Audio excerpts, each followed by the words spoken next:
আমার 10টা গুনাহ আল্লাহ মাফ করবে, 10টা নেকি লিখে দেবে, 10টা সম্মান হয়ে যাবে, 10টা রহমত হয়ে যাবে পড়বে, এবং আপনার নাম, আমার নাম, আপনার আব্বার নাম, তার আব্বার নাম, এমন করে আল্লাহ রসুলের দরবারে শোনানো হয়।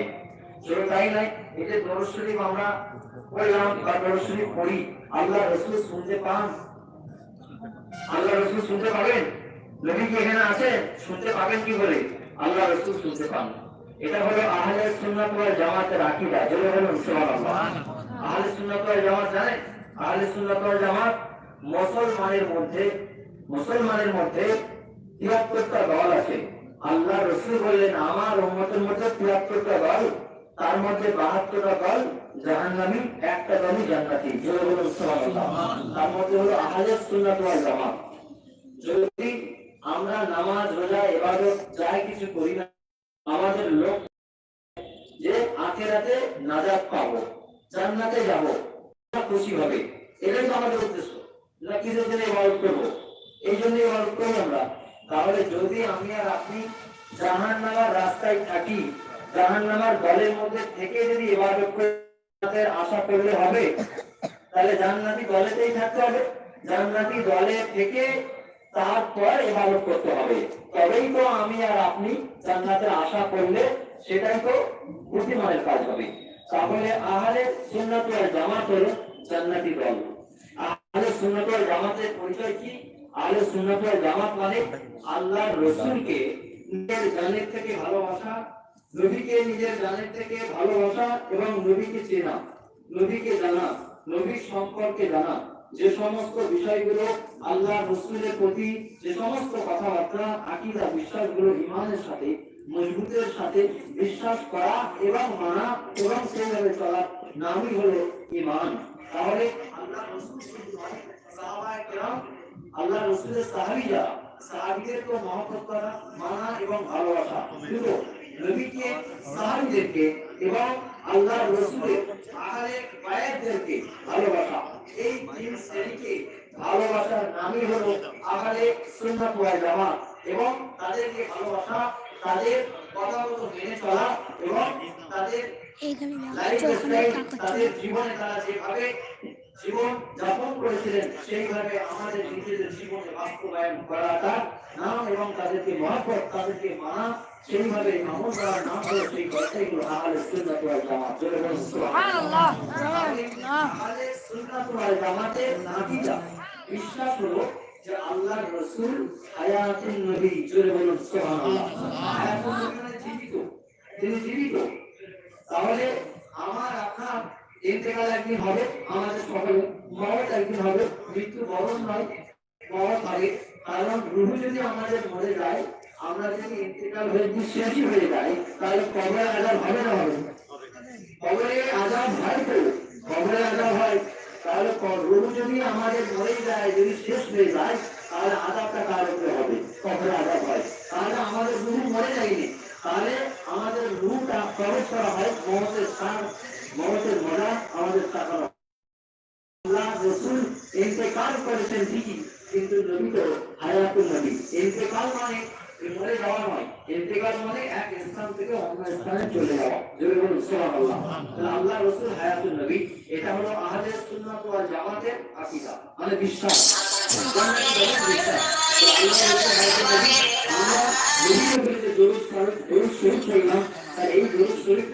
আল্লাহ রাসূল শুনতে পেয়েছেন।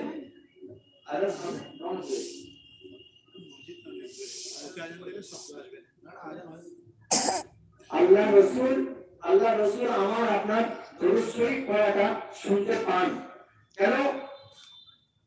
আল্লাহ রাসূল হাদিস পাকের মধ্যে বললেন যে পৃথিবীর কোন প্রান্ত থেকে আমার উম্মতরা যদি কোনো ভালো কাজ করে, ফেরেশতারা আমাকে দেখায়, আমি নবী আল্লাহর দরবারে আমার উম্মতদের ভালো কাজটা দেখে আল্লাহ তাআলার খুশিতে শুকরিয়া আদায় করতে থাকি। জোরে বলুন সুবহানাল্লাহ। আর আমার উম্মতরা যখন কোনো গুনাহ কাজ করে, শরীয়ত বেখেলাফ কাজ করে, তখন আমাকে দেখানো হয়, ফেরেশতারা এনে দেখায় আমাকে, তখন আমি আল্লাহ পাকের দরবারে ক্ষমা চাইতে থাকি। জোরে বলুন সুবহানাল্লাহ। তাহলে আল্লাহ রাসূল আমাদের কাজের জন্য আল্লাহর দরবারে ক্ষমা চান। কোন কাজ? খারাপ কাজের জন্য। তাহলে ভালো কাজের জন্য নবী আল্লাহ পাকের দরবারে খুশি হয়ে শুকরিয়া আদায় করে। কিন্তু অন্যায় কাজের জন্য কি নবী খুশি হয়ে ক্ষমা চায়? খুশি হয়ে হয়, অসন্তুষ্ট, কষ্ট পায়। তাহলে আল্লাহ পাক কোরআন শরীফের মধ্যে বললেন, যদি আমার কোন বান্দা আমার দোস্ত আমার বন্ধুকে কষ্ট দেয়, তাহলে সে বান্দাটাকে আজীবন অনন্তকাল জাহান্নামের মধ্যে। তাহলে আমার যেগুলো শরীয়ত দেখলাম, যেগুলো হারাম কাজ, ওই সমস্ত হারাম কাজ যদি আমি আপনি যদি জীবনের মধ্যে করি, তাহলে সেটা আল্লাহ রসুলকে দেখানো হয়, প্রত্যেক মুহূর্তে দেখানো হয়। তাহলে নবী তো অসন্তুষ্ট হয়েই তো আল্লাহ তাআলা ক্ষমা চান। তাহলে নাজাত পাওয়ার রাস্তা কি আমাদের আছে? আমাদের রাস্তা নেই, কিন্তু আল্লাহর রসুল আমাদের নাজাতের কান্ডারি। এটাই হলো আহলে সুন্নাত ওয়াল জামাতের বিশ্বাস। জোরে বলুন সুবহানাল্লাহ। জীবনে আমাদের এত গুনাহ, জীবনে আমাদের এত গুনাহ আছে, নবী যদি কাল কিয়ামতের ময়দানে আমাদের জন্য সাফাত মানে সুপারিশ, সুপারিশ একমাত্র আমাদের নবী করবেন কাল কিয়ামতের দিন। 1,24,000 অর্থাৎ 2,24,000 নবীরা দাঁড়িয়ে থাকবে। সর্বপ্রথম আমাদের নবী তিনি সাফাত করবেন। জোরে বলুন সুবহানাল্লাহ। সুবহানাল্লাহ। সাফাতের কান্ডারি আল্লাহ রাসূল যে সাফাত করবেন, এটাই হলো আহলে সুন্নাত ওয়াল জামাতের একটা আকীদা, একটা বিশ্বাস। নবীর হায়াতুল নবী, এটাও আহলে সুন্নাত ওয়াল জামাতের একটা বিশ্বাস। কারণ আপনার আমার প্রথমে একটা জিনিস জানতে হবে যে আমরাও মানুষ। নামাজ হলো, রোজা, হজ, যাকাত, দাড়ি, টুপি, জুব্বা, তাসবিহ, তাহলিল, এটা কাজের জন্য, আমাদের জন্য না কোনো গায়ের পাওয়ার জন্য। গায়ের পাওয়ার কিছু করছে যারা অমুসলিম, যারা ঈমান আনেনি, এদের জন্য কি নামাজ রোজা, এদের জন্য কি হজ, যাকাত, এদের জন্য কি শরীয়তের হুকুম? তাহলে শরীয়তের হুকুমটা কাদের? মুসলমানদের। তাহলে আপনিও মানুষ, তার একটা গায়ের পাওয়া, সেও তো মানুষ। তাহলে কেন তার জন্য নামাজ নয়, কেন তার জন্য দাড়ি নয়, কেন তার জন্য রোজা নয়? তাহলে আপনার জন্য কেন, তার জন্য কেন নয়? পার্থক্যটা কি? পার্থক্য একটাই, যে আপনার আমার ঈমান, তার ঈমান নেই। তাহলে এখানে নামাজ রোজা আগে না ঈমানটা আগে? কোনটা আগে? ঈমানটা আগে। কারণ ঈমানটা তাহলে কি, এটা আগে জানতে হবে। শরীয়তের ইসলামের ঈমান আনতে হবে। নাহলে ঈমান না এলে নামাজ রোজা দাড়ি তাসবিহ তাহলিল টুপি যা শরীয়তের হুকুম আছে, যতই ইবাদত আছে করেন না কেন, আপনার সব বেকার হবে। কারণ আগে হলো ঈমান। তাহলে ঈমানটা হলো নামাজ রোজা নয়। ঈমানটা কি? ঈমানটা হলো স্বয়ং রাসূলুল্লাহ। জোরে বলুন সুবহানাল্লাহ। আল্লাহ রাসূলকে নিজের জানের থেকে ভালোবাসা, নবীকে নিজের জানের থেকে ভালোবেসে নবীর জীবন আদর্শ, আল্লাহ রাসূল যে পথটা আমাদেরকে দেখিয়েছেন, যে পথে যেতে নিষেধ করেছেন, ওই পথে না গিয়ে যে পথে চলতে বলেছেন, ওই পথে নিজের জীবনটা যতদিন বেঁচে থাকবে, ততদিন পর্যন্ত রাসূলের সেই কথা আদর্শগুলো প্রত্যেকটা মুহূর্তে কাজে কাজে নিজের জীবনে মেনে চলে যাওয়ার নামই হলো, সেটাই হলো ঈমান। জোরে বলুন সুবহানাল্লাহ। তাহলে আমার আপনার জানা হলো ঈমান কাকে বলে। তাহলে ঈমান হলো আল্লাহ রাসূলকে নিজের জানের থেকে ভালোবেসে রাসূলের আদর্শগুলো, রাসূলের নীতিগুলো, রাসূলের জীবনে যে সমস্ত বিষয়গুলো আমাদেরকে মানার কথা বলেছেন, যে সমস্ত বিষয়গুলো ছাড়ার কথা বলেছেন, ওই সমস্ত বিষয় থেকে দূরে থেকে আল্লাহ রাসূলের জীবন আদর্শ, শরীয়তের হুকুমগুলো পালন করাটাই হলো ঈমান। তাহলে ঈমান হলো এটা, তারপরে হচ্ছে আমল। তাহলে আপনি আমি যে আজকে এই যে শরীয়তের বিষয়ে আলোচনা কথা হচ্ছে, শরীয়তের বিষয়ে এই যে বসে আছেন, সুবহানাল্লাহ বলছেন, আলহামদুলিল্লাহ বলছেন, তারপরে কোরআন হাদিসের কথা আলোচনা হচ্ছে, এটা নেকি হচ্ছে না হয়নি? নেকি হচ্ছে। কারণ হাদিসের মধ্যে এসেছে যে এখানে অনেকগুলো ফেরেশতারা আছে, তাদের কাজ তারা হচ্ছে নেকি লিখছে। যারা নবীর উপরে দরুদ শরীফ পড়ছে, তাদের দরুদ শরীফ পড়াটাও ফেরেশতারা লিখছে। তাহলে এখানে অসংখ্য ফেরেশতারা বসে আছে। তাহলে এদের নেকির সওয়াবটা আমার আপনার নামায় আমলে লেখা হচ্ছে। এটা তখনই লেখা হবে যখন আপনার আমার ঈমানটা থাকে। যদি একটা গায়ের পাওয়া এসে বসে, সে শুনবে ঠিক, সে যখন মানবে তার লাভ হবে, উপকার হবে, কিন্তু আখিরাতে যে একটা সওয়াব, একটা নাজাত পাবে, একটা জান্নাত পাবে, কবরে যে ছাড় পাবে, সেটা কিন্তু হবে না। তাহলে পার্থক্য কি? ঈমান। তাই ঈমান হলো স্বয়ং রাসূল। তাহলে আমরা যে বসে বসে দরুদ শরীফ করলাম, আল্লাহ রাসূল শুনতে পান, তিনি হায়াতুন নবী। জোরে বলুন সুবহানাল্লাহ।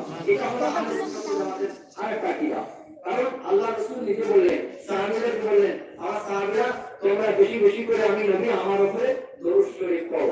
আল্লাহর নবী সাহাবীরা বললেন, ইয়া রাসূলুল্লাহ, ইয়া হাবিবাল্লাহ, আপনি ইন্তেকালের পরে, আপনার ইন্তেকালের পরে আমরা দরুদ শরীফ পড়ব?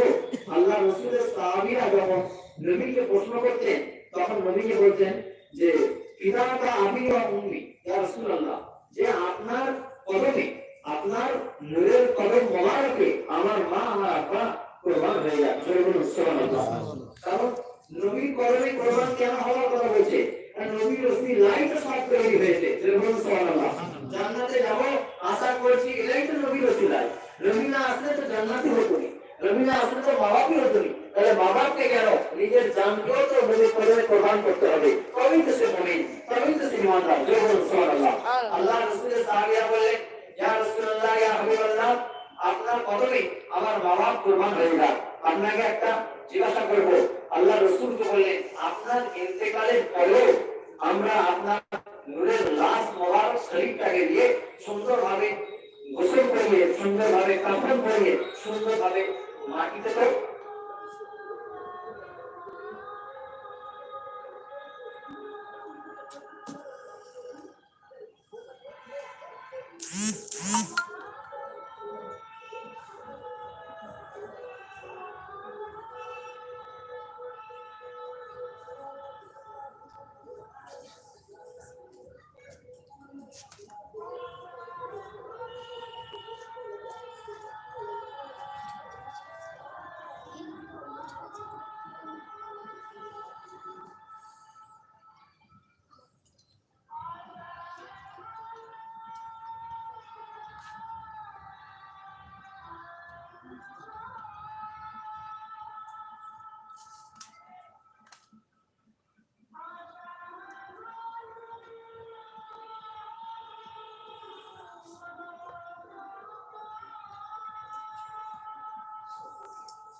করবে তো বড় তিনটে বড় মাদ্রাসা ফিরে তুমি করবে আবার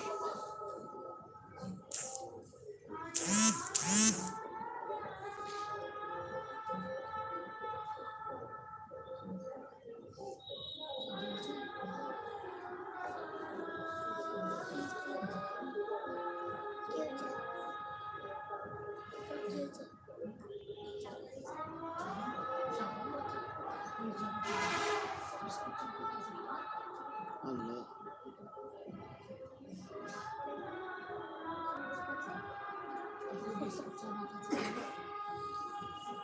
আল্লাহ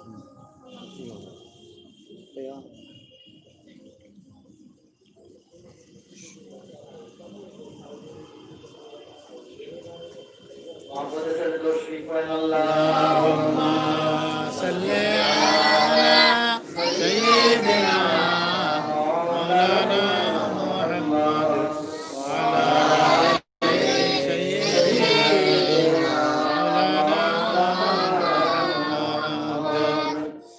আল্লাহ রাসূলের সাহাবীরা যখন বলে, ইয়া রাসূলুল্লাহ, হাবিবাল্লাহ, আপনার নূরের লাশ মোবারক শরীফ, নূরের লাশ মোবারক, আল্লাহর নবীর নূরে, এই বিশ্বাসটা হলো আহলে সুন্নাত ওয়াল জামাতের একটা আকীদা বিশ্বাস।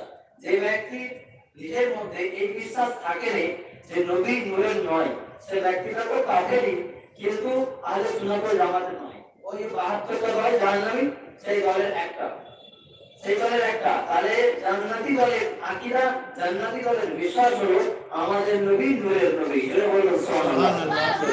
কতটা লোক মাথার তালু মোবারক থেকে নিয়ে পায়ের তালু পর্যন্ত পুরোটাই নূরে। এমনকি আল্লাহ রাসূলের পায়খানা মোবারক শরীফটা, পেশাব মোবারক শরীফটা পুরোটাই নূরে। সুবহানাল্লাহ। আমার আপনার পায়খানা কি? আমার আপনার পেশাব কি? নাপাক? নাপাক তো? আমার আপনার পেশাব পায়খানা নাপাক, কিন্তু আল্লাহ রাসূলের পেশাব পায়খানাটা পবিত্র নূর। জোরে বলুন সুবহানাল্লাহ। কারণ আল্লাহ রাসূলের বাড়িতে একটা মেয়ে ছিল যে কাজ করতো, আল্লাহ রাসূল একটা পাত্রে, একটা পেয়ালাতে পেশাব করে রেখে দিয়েছে। রেখে দেওয়ার কিছুক্ষণ পরে সেই মহিলাটা কি করছে, ঘরটা পরিষ্কার করতে গিয়ে দেখছে একটা পাত্রে পানির মতো, তো পিপাসা লেগেছে, মেয়েটা সব খেয়ে ফেলেছে। খেয়ে ফেলার পরে আল্লাহ রসুল যখন এসেছে, এসে বলছে পাত্রে একটা পানির মতো একটা তরল জিনিস ছিল, কি হলো? তখন মেয়েটা বলছে ইয়া রাসূলুল্লাহ, কেন ওইটা কি? তখন আল্লাহ রসুল বলছে ওটা তো আমি পেশাব করে রেখেছিলাম। তখন মেয়েটা বলছে ইয়া রাসূলুল্লাহ, ওটা আপনার পেশাব? আমি তো জানিনি, ওটা তো পুরোটাই তো খুশবু, এত খুশবু ছাড়ছে ওটা থেকে, জীবনে কখনো ওই রকম খুশবুদার জিনিস আমার নাকে আসেনি। এবং আমি খেয়েছি, এত জিনিস খেয়েছি, সর্বতের থেকেও আরো প্রিয় জিনিস খেয়েছি আমি।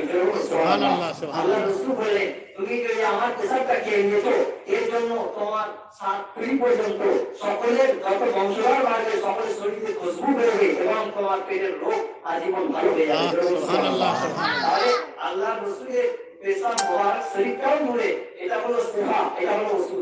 সুবহানাল্লাহ। আমার আপনার যদি মুসলমান বলি, কেউ যদি বলে আমি মুসলমান, মুসলমান বলার পরে কেউ যদি আল্লাহ রসুলের পায়খানা মোবারক পেশাব মোবারক শরীরটাকে যদি কেউ বেয়াদবি করে, সে কাফের হয়ে যাবে। কারণ মুসলমান কি? মুসলমান কি? মুসলমান তো হলো ঈমান। ঈমানটা কি? ঈমানটা আল্লাহ রসুলের উপরে ঈমান আনলেই তো কিন্তু সে মুসলমান।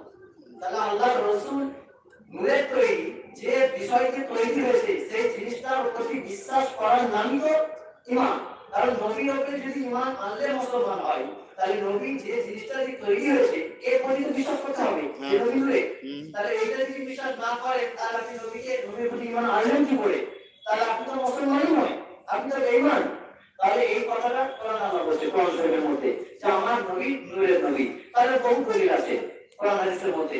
তাহলে যখন আল্লাহ রসুলকে সাহাবীরা বলেন যে ইয়া রাসূলুল্লাহ, আপনার নূরের লাশ মোবারক শরীরটাকে নিয়ে যখন আপনি ইন্তেকালের পরে আপনার নূরের লাশ মোবারক শরীরটাকে নিয়ে সুন্দরভাবে কাফন, সুন্দরভাবে গোসল করিয়ে সুন্দরভাবে মাটিতে আমরা দাফন করে দেবো, তাহলে তারপরেও কি আপনার উপরে আমরা দরুদ শরীফ পড়বো?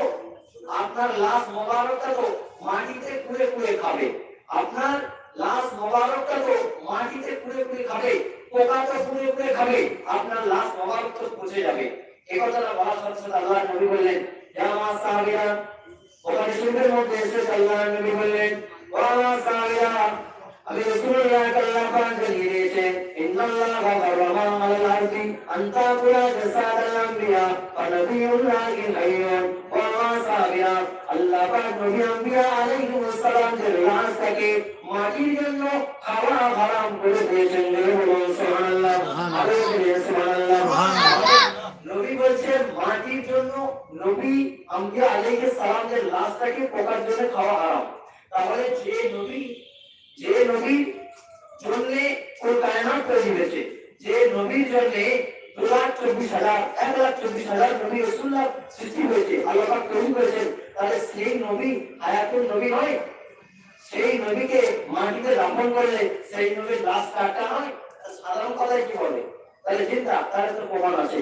তাহলে আমরা যে দর্শনী করলাম আল্লাহ রাসূল শুনতে পেয়েছেন, এটাই হলো আহলে সুন্নাত ওয়াল জামাতের আকীদা, আহলে সুন্নাত ওয়াল জামাতের বিশ্বাস। তাহলে প্রথম হলো ঈমান। ঈমান কি? নবীর প্রতি যে সমস্ত বিষয়গুলো বিশ্বাস করলে আপনার ঈমান থাকবে, আপনি মুসলমান হবেন। এই বিষয়গুলো মানার নামই হলো ঈমান। এই বিষয়টাকে নিজের জানের থেকে ভালোবাসার নাম, মানার নাম, বিশ্বাস করার নামই হলো আহলে সুন্নাত ওয়াল জামাত। জোরে বলুন সুবহানাল্লাহ। তাহলে প্রথমে আপনাকে আমাকে জানতে হবে জান্নাতি দল কোনটা, তারপরে আমল করতে হবে, তবেই আপনি জান্নাতে যাওয়ার আশা রাখতে পারবেন। না হলে আপনি জান্নাতি দলের থেকে আর নামাজ পড়ে এভাবে দায়ী করেন না কেন, জান্নাতে যাওয়ার আশা করে দেবো সঙ্গে। তাহলে এটা হলো 2 নম্বর। 3 নম্বর কথা হলো যে আপনাকে আমাকে যে ঈমান হয়ে গেল, তারপরে আমল। কিন্তু আমলের মধ্যে প্রথম হলো পাক পবিত্রতা।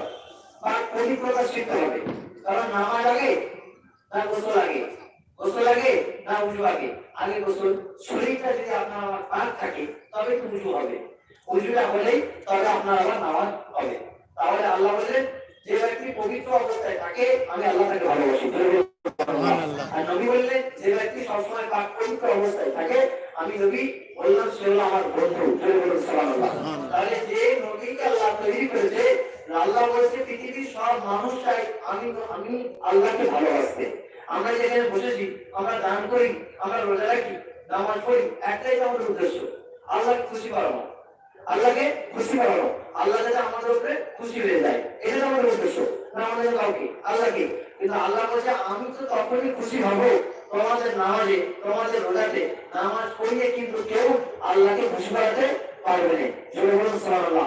নামাজ পড়িয়ে একমাত্র খুশি যদি করিয়েছিল সাহাবায়ে কেরামরা। জোরে বলুন সুবহানাল্লাহ। কারণ আপনার আমার নামাজে তো ধ্যান নেই, আপনার আমার নামাজে তো মনটা অন্যদিকে, কিন্তু নামাজ পড়তে হবে, নামাজ পড়তে হবে, কিন্তু যেভাবে নামাজ পড়ার কথা বলা হয়েছে ওইভাবে আমাদের জানতে হবে, ওইভাবে আমল করতে হবে, ওই চেষ্টা করতে হবে। কারণ সাহাবীরা নামাজ পড়ে আল্লাহকে খুশি করিয়েছিল। আমাদের নামাজ কেমন? আমাদের নামাজে যদি মশা কামড়ায় পাটাকে সরিয়ে দিচ্ছি, ঝাপটা মারছি, লাগছে বলে, কামড়াচ্ছে বলে, কিন্তু সাহাবীদের নামাজটা কেমন? সাহাবীদের নামাজ হলো আল্লাহ রাসূলের সাহাবী হযরত সাইয়্যিদুনা আলী রাদিয়াল্লাহু তাআলা আনহু শরীরে যখন তীর মাথা হয়ে গেছিল, কাফেররা যুদ্ধে যখন তীর হেঁটে দিয়েছিল, নবী সাহাবীরা যখন তীর বার করতে গেছিলেন, তখন হযরত আলী রাদিয়াল্লাহু আনহু বললেন আমাকে লাগছে। আল্লাহ রাসূল বললেন সাহাবীরা ইয়া রাসূলুল্লাহ আমরা তীরটা বার করছি, হযরত আলী রাদিয়াল্লাহু আনহু বার করতে দিচ্ছে না, লাগছে। আল্লাহ নবী বললেন ছেড়ে দাও, তীর বার করতে হবে না, আমার আলী যখন নামাজে দাঁড়িয়ে যাবে তখন তোমরা তীরটাকে টেনে বার করে দিবে। সুবহানাল্লাহ, সুবহানাল্লাহ। সাহাবী রাদিয়াল্লাহু আনহু হযরত আলী রাদিয়াল্লাহু আনহু নামাজে যখন দাঁড়িয়ে গেলেন, সাহাবীরা তীরটাকে টেনে বার করে দিয়েছে। নামাজ শেষ, হযরত আলী রাদিয়াল্লাহু আনহু বললেন সাহাবীদেরকে যে আপনারা কখন আমার শরীর থেকে তীরটা বার করলেন, আমি তো বুঝতেই পারিনি। মানে আল্লাহর নামাজে আল্লাহর ধ্যানেতে মগ্ন ছিলেন। জোরে বলুন সুবহানাল্লাহ। তাহলে সাহাবীরা নামাজ এইভাবে পড়েছেন, আল্লাহকে খুশি করেছেন। কিন্তু আমার আপনার নামাজ তো আল্লাহকে খুশি করানোর নামাজ নয়, হয়নি। তাহলে নামাজ পড়তে হবে, কিন্তু আল্লাহ বলছেন যে পৃথিবীর কোন মানুষ ইবাদত করে আমি আল্লাহকে খুশি করাতে পারবে না। কারণ সাহাবীরা যে উটের উপরে, পৃথিবীতে যত আল্লাহর ওলি আছে সমস্ত আল্লাহর ওলিকে দিয়ে এক জায়গায় করা হয়, এক জায়গায় করা হয়। আর সাহাবীরা যে উটের পিঠের উপরে চড়ে চড়ে যুদ্ধ করতে গেছিল, জিহাদ করতে গেছিল, সেই উটের নাকের ভিতরে যে ধুলোবালির কণা, ধুলোর কণা, একটা কণা কত ছোট হয়, তাহলে ওইরকম ধুলোর একটা কণা উটের নাকের ভিতরে আছে। সেই উটের নাকের ভিতরে একটু ধুলো কণার সমতুল্য পৃথিবীর কোন সমস্ত আল্লাহর ওলিরা হতে পারবে না। জয় বলুন সুবহানাল্লাহ। তাহলে একটা মুহূর্ত অনেক দেরি, সাহাবীদের কদমের ধুলো তো অনেক দেরি। তাহলে এখানে চিন্তা করতে হবে, তাহলে সেই সাহাবীদের মাকাম আল্লাহ পাকের দরবারে কত হয়েছে, আর সেই সাহাবীদের অনুসরণ করে আল্লাহর ওলিরা আমাদের থেকে আল্লাহর কাছে প্রিয় হয়েছে। তাহলে সেই সাহাবীদের মাকাম আল্লাহ দরবারে এত বেশি হলো কি করে? নবীর কদম ধরে। জয় বলুন সুবহানাল্লাহ। আল্লাহ রাসূলকে তারা চিনেছিল বলেই আল্লাহ পাকের দরবারে